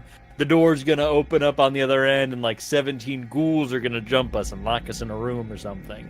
So best to get it all out right at the beginning. And I walk and I swing open the door. All right. This one also has a sensible The amalgamation. exact same fight again, same room. It's like those procedurally generated dungeons in Diablo 2. Yeah, no, you swing this wheel open, and as it clangs on the other side and you pull it out and through, you are looking down a far longer hallway. I know, every door you open, there's a hallway. You see a very long hallway at a little bit of a downward pitch. Not far enough that it would be hard to walk, but enough that if you were like trying to push something on wheels up it, you'd get a couple of extra beads of sweat out of the affair. The main thing that you notice is just that this hallway clearly was once just a simple straight shot forwards into what you can see on the other side is another of these sort of bulkhead doors. But now, as you are looking down, you see where parts of this hallway have been burrowed into. And so what was once a straight shot, there are now bored through the walls different pathways, some of which lead from side to side, up, down, around. This has basically been turned into kind of like a hive structure, where there's these tunnels, like ant tunnels, swirling off in all kinds of different directions. If you were to try to just walk down the hallway, you would have to jump over a few of them, and you know from what you've seen before, you would certainly have to try to be whisper silent while you tried to move through, lest something hear you. Is I close that everything- door. Is everything okay? Oh, okay. That's my answer. Harold, as you go to shut a pretty heavy metal door, make a, let's call it, if you have stealth or sleight of hand, you can roll it, but it'll probably just be dexterity, I assume. Sleight of hand, I've got a +1. Stealth, I've got disadvantage. So I'm going to do regular. Yeah, take the attack. +1 sleight of hand then. A 15 plus 1, 16. Okay, you do Pretty good. manage to pretty quietly close and latch the door. All right, so down that way is a hive. A bunch of humanoid creatures crawling through it. And there was another bulkhead door on the other side. And another bulkhead door on the other side. So that's last. We can do some investigating down, the morgue, and then the other place with a bunch of doors first. Who wants to go into the dead body room to see if there's any treasure? I almost spit. The face you made was really good. What? I think the treasure of that room is really the bonding experience we all had. It's also the big green crystal in that thing's chest. You point down at this massive, it is about 3 feet wide and about 5 feet tall at its longest and widest points. This thing is hulking. It's humongous. I killed that. I suppose I'll take care of it. Bartholomew, you go to pick it up. Make an athletics check. Oh no. No, I don't like this. It grabs you. It grabs you. No, that'd be good. A 1. No. Not that one. Not that one. It was a 2. Dirty one. Not a Mine is natural 1. Yes, you all hear a loud pop, and Bartholomew stops holding his mid back and has to just lay down on the floor for a few minutes, as a disc doesn't get thrown out, but it stretches. It stretches in a way you don't want it to. Sorry. Old man James back at home, that used to have to him sometimes. Find rock and lay on it kind of concavely. There you go. Smooth rock. It's been a good adventure, everyone. I'm just gonna lay here. May the gods. I can't even say anything right now. Yes. This crystal must weigh hundreds of pounds. Yeah. It didn't budge an inch. You all watched Bartholomew fully hurt himself, and it didn't even tip onto a new facet. Yeah. I'm taking much for Bartholomew. He's kind of a scrawny boy. I want to give that a try. I will give you guidance as I walk All right. into the morgue. Lemon, make an athletics check with a D4. See if you can pull this off. As Harold, you tie that handkerchief from the ship over your nose and wade into that room.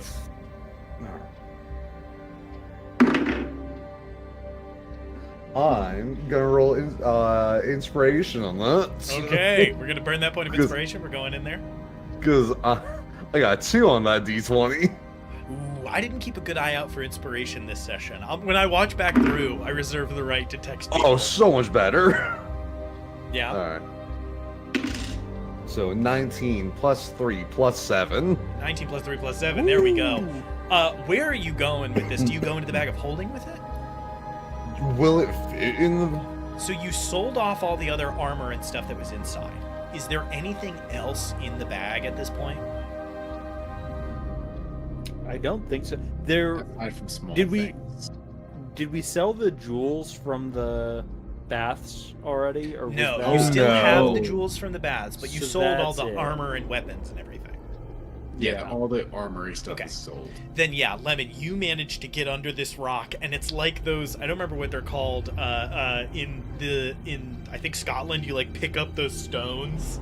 Yeah. You have to do Oh, one of weighing those purple stones, in I the think. face as Bij and Bartholomew hold open the bag of holding. And as you guys pull on the edges, it does that bag of holding thing where it just kind of infinitely keeps moving to a pretty huge entryway.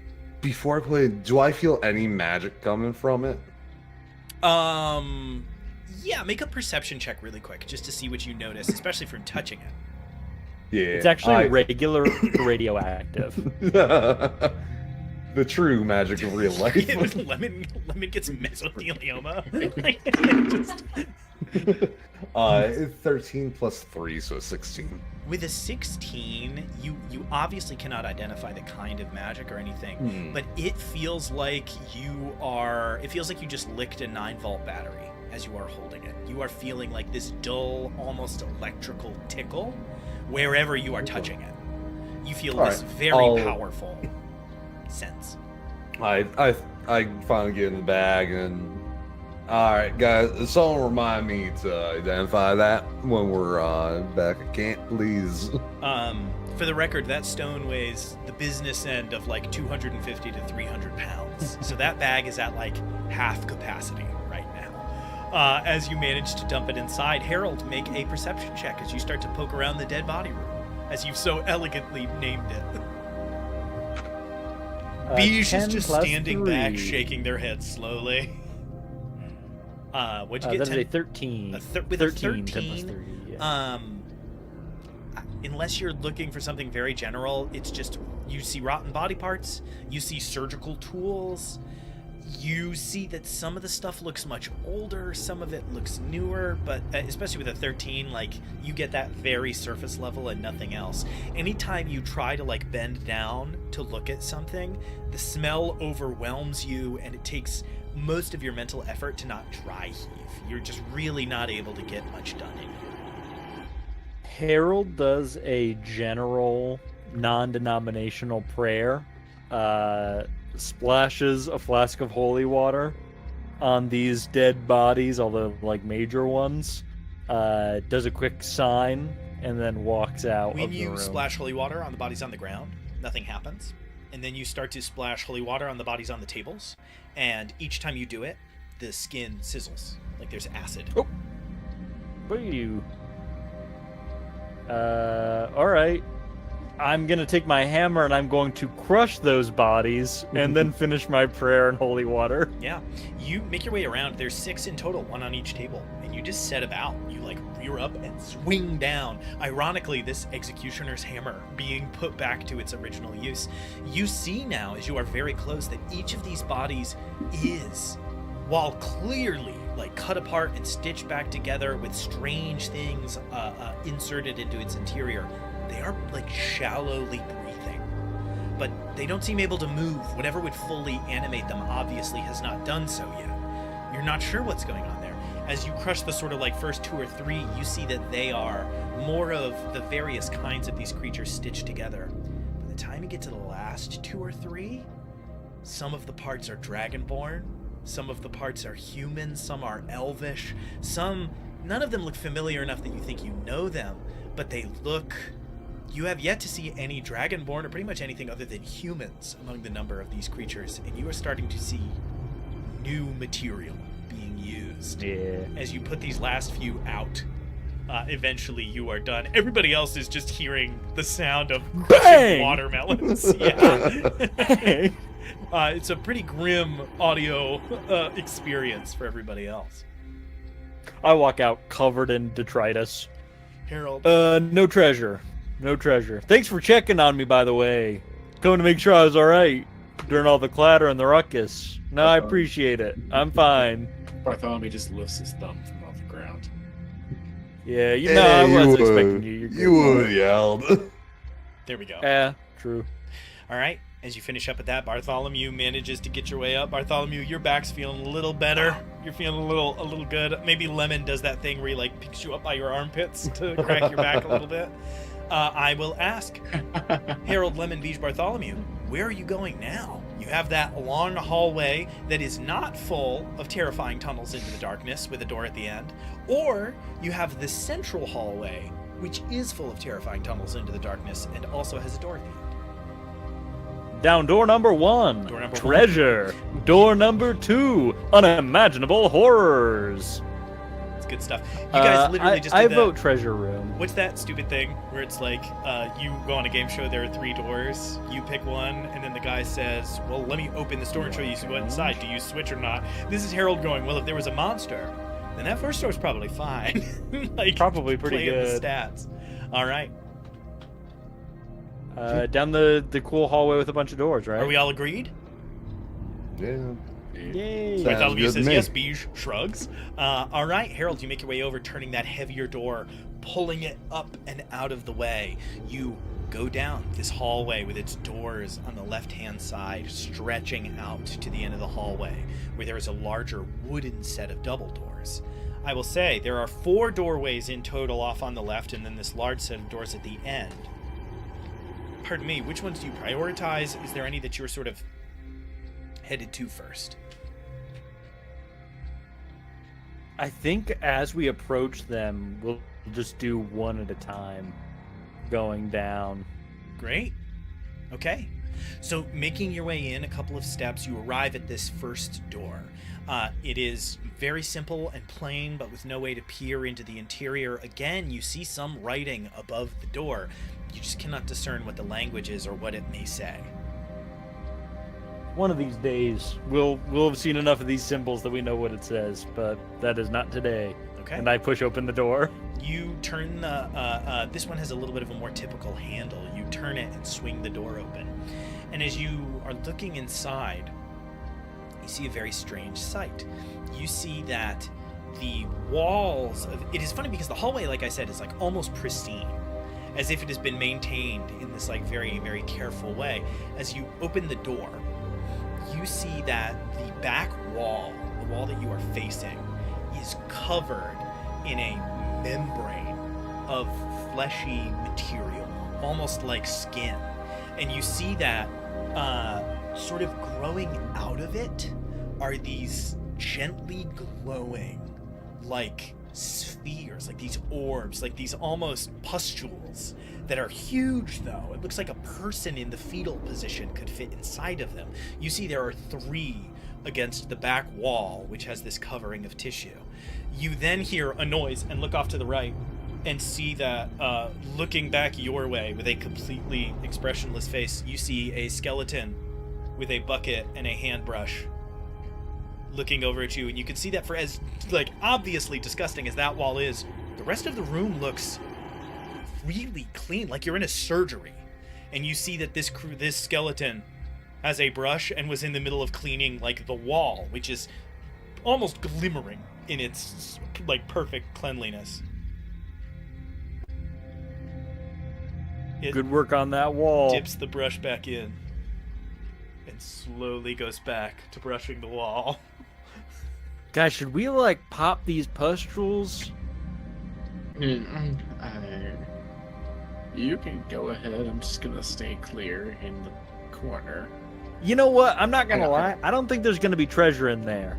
I'm gonna be so for real with myself. I don't think popping these things are gonna do anything for us, except give us more Oh, problems. really? If this was Oh. Yeah. if this was an RPG, there'd be healing items in there. You know that. Yeah. But this With is a some- TRPG, so It who would be knows? it'd be healing Someone, items for the damage that he's got. there you go. Some would heal, some would pop and hurt us. And it depends on the color. Yeah. No, I'm not. That's not gonna get us in. We don't need to clear out this whole spot. We didn't promise that. We promised we'd kill the witch. So I'm gonna go ahead and close that door. Leave the skeleton to his. Okay, so ill work. I just want to make sure that we don't veto the whole room. Harold has decided not to investigate. Does anybody else want to, or are we agreed that we don't want to interact with I this? was curious about this surgical wall. I was gonna put like a fingerprint on and see what the skeleton did. Sure. So you want to sort of poke around. You can make either a perception or a medicine check as you look around the rest of this room. Perception. That is a nat 20. Okay, wow. With a natural 20, this room, Lemon, is a well-appointed, although somewhat antiquated surgery. You see tools for things like extracting teeth and making stitches. You see amputation tools that aren't the like grim, torturous devices that Harold was just looking at. This seems to be a room for doing real medical work on people. And as you recall, the creatures that you've been seeing have mostly been like seemingly have not had surgical scars. They haven't looked like they were stitched together. And so the purpose for this room is a little bit confusing to you, as you have this clearly occult sort of phenomena happening, and the rest of the room seems to be dedicated to normal medical work. With a nat 20, I will say, as you leave a fingerprint on something, nothing happens for the first few moments, but not that long later, as the skeleton is continuing to work its way around the room, you see its focus drifts, and it goes over with a rag, and like wipes it down with something, and then reaches into its bag and like drops like a dropper of something and scrubs it again, and you get this thick perfume smell. With a nat 20, you need to think of why Lemon knows a little bit about ancient medicine. You see that it's putting like what we would call like thieves oil on it, like a gentle antibacterial from olden times that would work, just not as well as, you know, things that you are used to, and cleans the top of the tray, and then walks out into the hallway past everybody like it's going to go into the next room. Put another fingerprint there. With a nat 20, is there any other thing you want to know? I gave you sort of surface level. Is there anything else you want to look at with that? No, I mean, are there any like nameplates or either one? There's no pictures or anything like that. With a nat 20, Rune. as you are like poking around, you're hoping to find something. You do you look over at that wall, the one that is like covered in that gross sinew, and you, like, looking a little closer, you can see some, like, sort of phantom shapes underneath it. Like, whatever this has grown, it grew over like a clearly functional wall. It's not like, it doesn't look like it's always been there. And you see some, like, outlines and things, and it just gets you thinking. And so you start to, like, reach down and open cabinet doors and look through things. And eventually, I will say, especially with a nat 20, you don't find a picture, but you do pull out of, like, put in the back of, like, a tall cabinet, you do see, like, a painting, like an oil painting that you, like, make your way out and, like, blow the dust off of. And as you flip it around, you all see a figure painted in oils, looking very presentable and proper. This is like a formal portrait. You see a figure in very fine armor that is like bronze, accented with gemstones and beads. It looks almost like what we would think of as like ancient Greek or Macedonian, who is standing there with this very proud helmet on. They have their hand resting on the pommel of a sword, a bronze sword, and they have a shield held up in their other hand. You see very angular face, very high cheekbones, and a very prominent nose with that big ridge up at the top of it that clearly was broken at some point. Normally that would be left out of a portrait, but it has obviously been specifically included and not removed from this one. And you see this figure in regal posture, and in the language of the Deathwoken, you see across the bottom there is either a name or some kind of sign on it. And if you just sound out the syllables, let me find it. How's everybody doing? We having a good time? Yeah, enthralled, actually. You see it says Relgar Orain. And you don't know if that is a name or a title or a sentence or a phrase. You have no idea.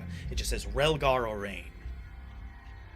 All right. Did we, when we saw the Vemeral, like, painted on the wall by the control room, did they have iron weapons? Do they have bronze weapons? They're like sort of specialized. They had like bronze, ancient even for their own time looking weapons. Yeah. And in this picture you see a man in very antiquated looking armor using antiquated weapons.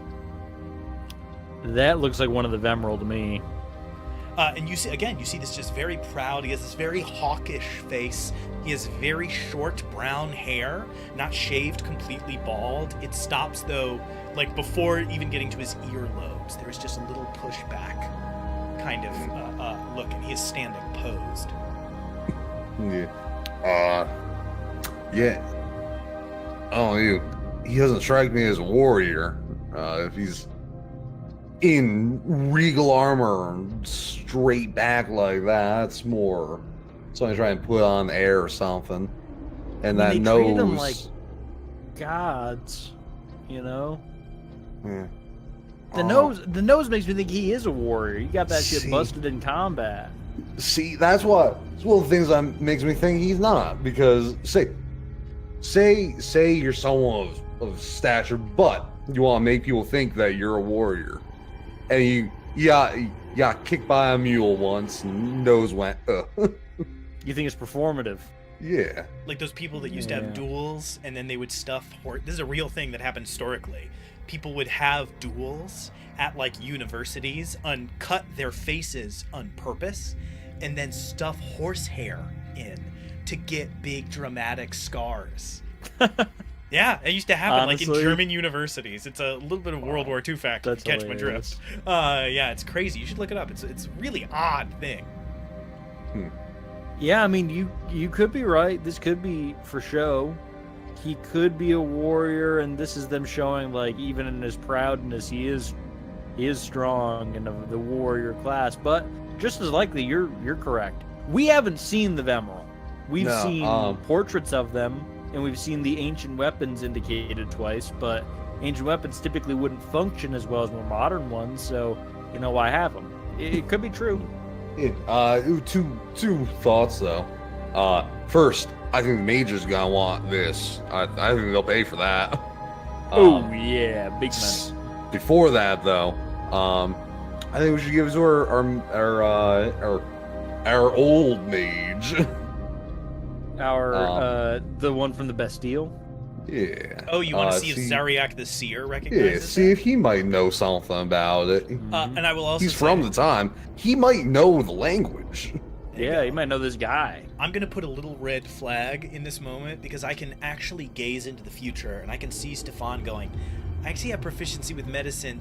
Is there any medical stuff I can take in this room? I'll say yes in the future. There is like some poultices and other things That's that a you gift. can take as you're looking around. That brings me to my...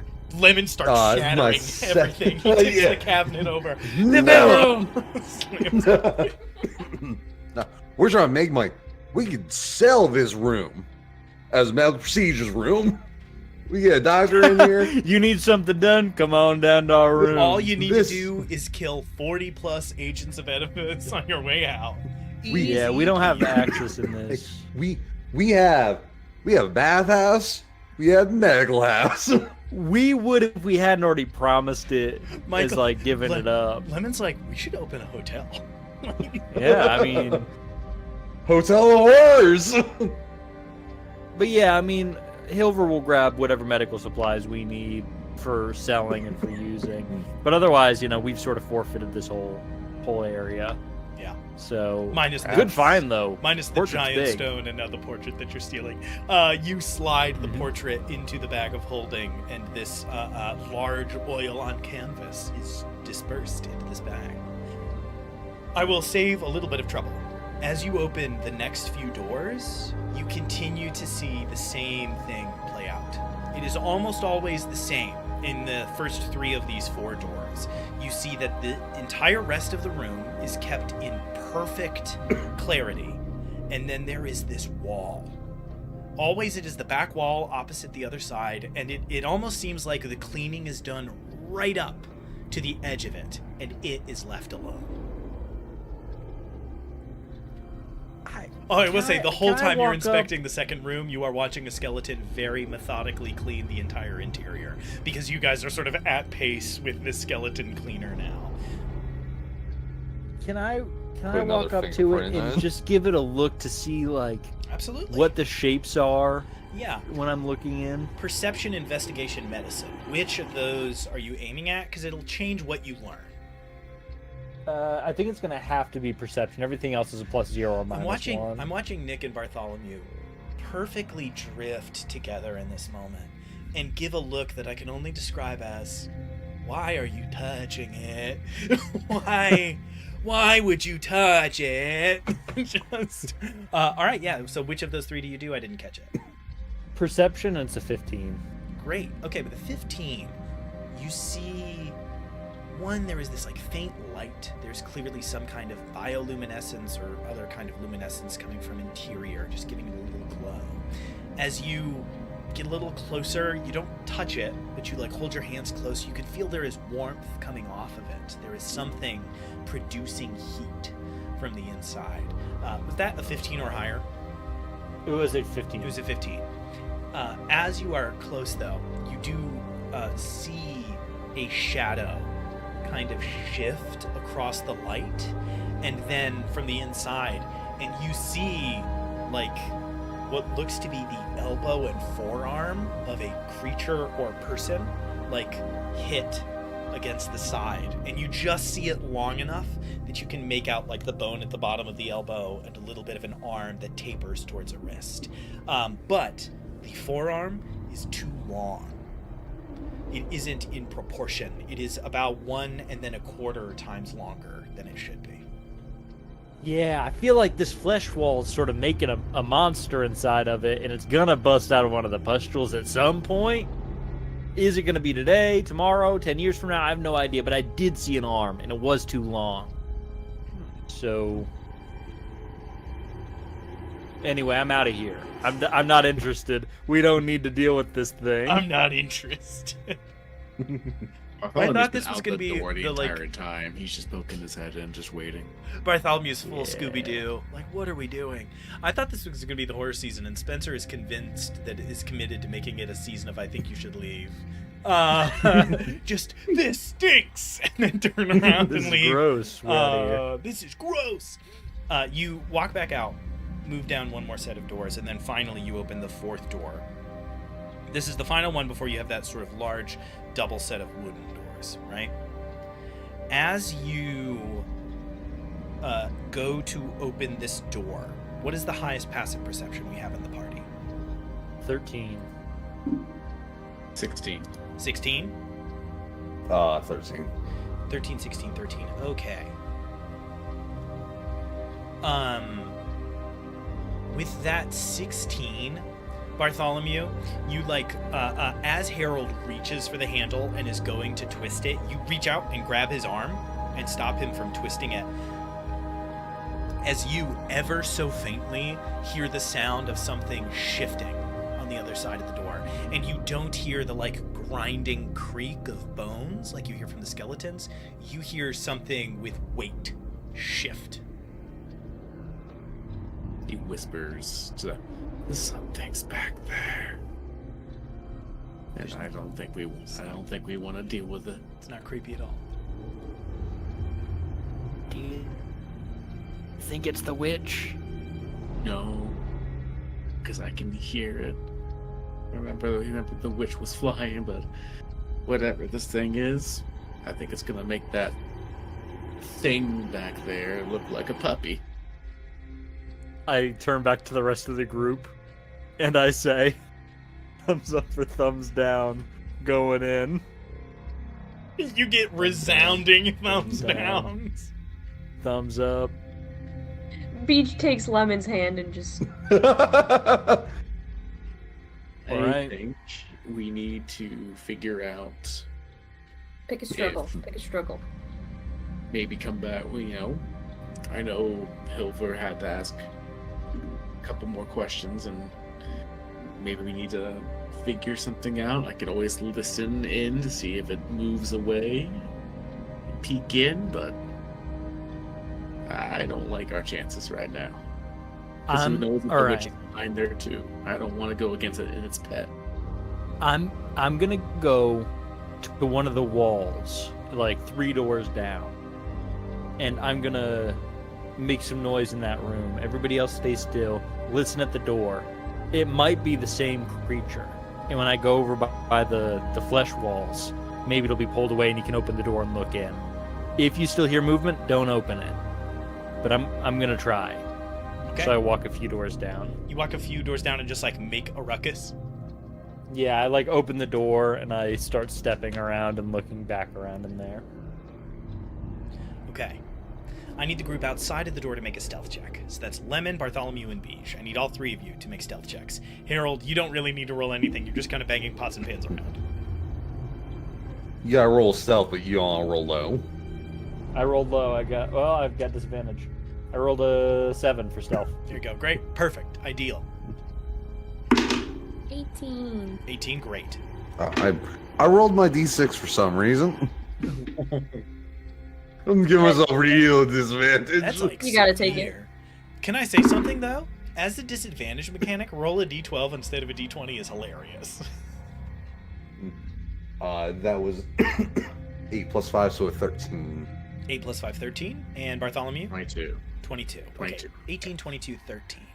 As Harold begins to make quite a bit of noise down the hallway some, you all are sitting there listening for movement, and you immediately begin to hear quite a lot of movement. You begin to hear the movement pick up very quickly. And for a moment you are confused when that happens, and then you look down and realize that as far as whatever's in that room's concerned, you all just walked back down the hallway, and you see the doorknob start to turn. As if whatever is on the inside thinks that it is about to follow Harold down the hallway. You all have succeeded on your you've succeeded on your stealth check. As that knob is twisting, I will just ask what you do in this moment as the knob begins to turn. I It's don't coming do out. anything because I don't know what's happening. Fair. It's coming out towards us. Yeah, whatever Yeah. it is probably thinks it is about to sneak down the hallway and go surprise Harold. Cool. I pee Hilarious bit. myself. I hide. Beej, if it makes you feel any better, as soon as we entered this area, I feel like this was an unavoidable combat. We didn't do anything to set it off at this point. It was, Okay, it was coming. I just want to. Just Harold walking down and saying, "Yeah, I'm over here. That's what I'm saying. We He's didn't gonna do sneak out. any of this. I didn't do any of this. I didn't do any of this. It was gonna sneak out and get us. Any of it. Whoever did this, just admit it. We won't be mad. We And we promise. won't get how that We'll take you out of your random hot dog costume, car. Random. We'll take him out of his costume. We'll spank his bare butt. All right, is that a deal? Maybe For you anybody can who's do never it. watched, I think you should leave. Maybe Go you watch, I could think do you it, should leave. Beej. Go watch, I think. Maybe you could do it, sir. So what does Team Door do as the door begins to open? Are we in a narrow hallway or like a big room? The hallway you're in is 15 feet wide and about 60 feet long. All right. Wait, 80 Is- feet long. My bad. Maybe if you long off. Are there crevices, places to hide, or nothing in sight? You could stand in one of the. Well, if you open all of the doors, then there's 4 rooms to hide in. Gotcha. But no, there's nowhere Well- you can't like jump. There's not a big thing of crates and barrels in the corner that you could like effortlessly hide behind.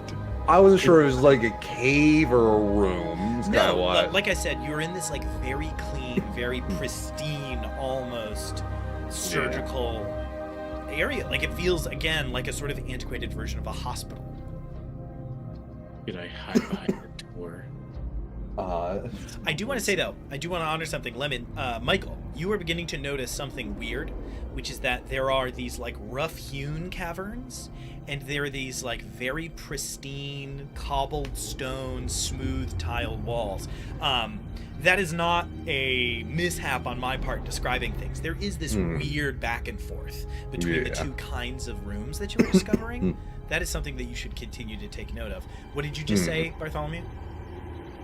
In terms of hiding, can he just be by that door and just... Oh, Will the door Bartholomew- open out or The in? door open out, that's what I'm wondering. And just be The like, door opens out, and you all watch Bartholomew just put his back to the door, and for a second you're like, oh, he's gonna hold it shut. And then as the door opens, Bartholomew just swings with the door to hide behind it. So that's what Bartholomew's doing. Lemon and Dean, what are you going for? I don't think I can hide, so I'm preparing to shoot it All right, so you just as a sneak. Beej, you just watch Lemon stand back a couple of feet and point his gun at head level towards the door. Beej, what do you do? Beej is, I think, will tell Harold or tell Harold what's happening via sending. I think, like, it's coming for you, brother. Okay, Harold, you get a message that just is like, the door is opening, brother.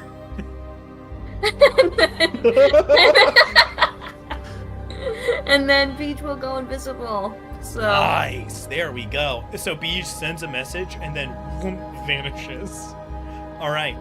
So as that doorknob turns and swings out and the handle opens, you watch as one of those, I described them 2 episodes ago. You fought the stalkers. Those are those, they look like people, but they're a little bit lower to the ground, and sometimes they kind of climb on the walls on all fours. They had those like daggers that sheathed into their skin with the poison.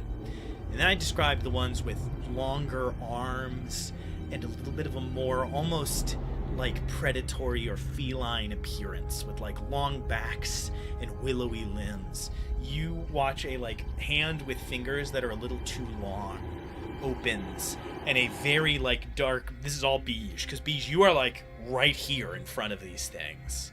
It is like heavily mummified, and you see that even like its face is a little elongated and gaunt. It almost looks like somebody just took this thing from the top and bottom and stretched it a little bit to make it a little bit longer in a way that looks a little uncanny.